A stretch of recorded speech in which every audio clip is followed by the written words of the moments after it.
Good morning, Mabel. And of course, we're happy indeed to have you in the program.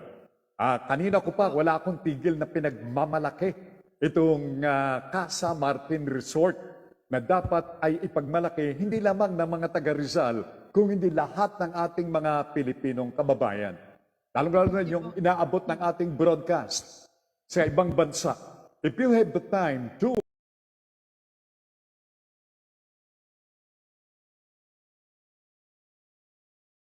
well, at least spend months and able to, well, of course, for your much-needed vacation, narito po ang Casa Martin Resort. Yes po. Okay, Mabel, to begin with, kailan naitayo itong Casa Martin Resort?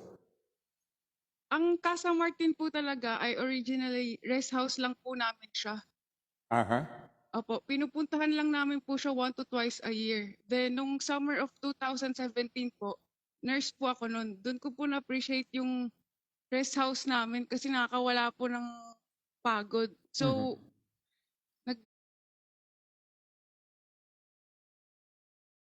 nag-decide po akong na i-open siya. Trial muna po ako na Okay. i-parent po siya. Then hanggang sa sunod-sunod na po yung guests. Dahil sa baba ng sahod ng nurse dito nung 2017, like 8,000 lang po. Pumayag yung parents ko po. Yung kapatid niya po, si Teresita Barredo. And si John Barredo na i-open yung resort. Ayun. Opo. So that's how it started. Yeah, opo. Ayun sa, mababang sahod ng nurse prompted you Yeah. na to go on with Opo. this venture. At mukha Yes po. namang nagiging successful sapagkat from Villa 1, abay nag-extend Opo. kayo. Nagkaroon pa ng Villa 2, Mabel. Yes po. Nung napansin po nung parents ko, okay po yung kitaan sa resort po. Nagpa siya sila gumawa pa ng isang villa. Opo. Very well said. And that was in the year itong birth nitong That was August 2021 po. Inopen namin yung Villa 2 Royal. August 2021. Very Yes well. po. By the way, bago natin pagpatuloy ang ating pagtatanong, I'd like to acknowledge ito ngayon ay panunood ng Armature Riders Club.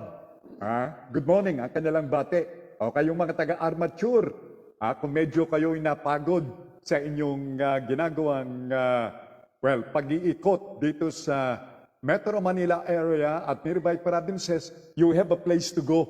Enable you to rest. Itong Casa Martin Resort. Now, Mabel, what do itong Casa Martin Villa 1 at Villa 2 offer? Ano ang nakikita at makikita dito sa loob ng Casa Martin Resort, Mabel? Okay po. Villa 1 po, we have 4 family rooms po. And in Villa 2 po, we have 6 rooms. So we have a total of 10 rooms po. Each villa po meron pong overlooking view deck po ng Metro Manila and Laguna de Bay po. Okay. Yeah, Wow. opo. Then we Yung- have videoke, billiards. Okay. So lahat-lahat po nandun na sa resort. I understand. Nandiyan Ako'y, na po. ako'y nasa gilid ng isang malawak na swimming pool, Mabel.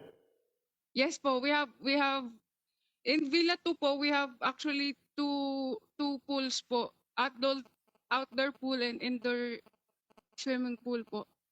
Wow. Then sa Villa 1 po, indoor pool lang para sa mga ayaw mangitim. Doon ko po nire-recommend. Ayan. Very well. Very, very well.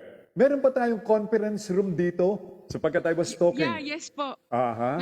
May function hall po sa Villa 2 Royal where you can celebrate your weddings, intimate debut. Pwede po siya hanggang 80 packs po siya. Ayun. Last night, I was talking to a top official ng Labor Department. At, they bought the idea